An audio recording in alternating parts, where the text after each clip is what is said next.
susunod, Sino kayo? hindi ka sumagot sa tawag ko, hindi lang yan aabutin mo. Umalis na kayo kung ayaw tumawag ako ng pulis! Lumabas na kayo! Lumabas na kayo! Halika na. Lumabas! Alis!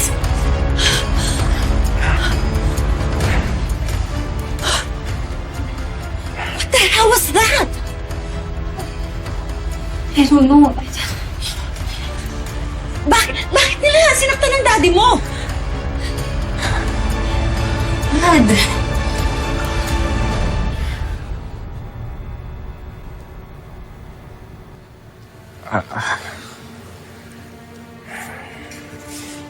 Thank you, Bakit ka naman namutak sa mga loan sharks? Are you freaking out of your mind? Eh, wala naman akong choice eh. Tsaka sila yung mabilis na utangan. Akala ko makabawi ako kaagad eh. Ano ka ba naman? Hindi ka ba talaga nag-iisip? Those loan sharks are greedy monsters. And if we can't pay them back in time, they will kill us all. Why are you so upset? Di ba sabi mo meron kang investor na willing mag-invest sa negosyo natin?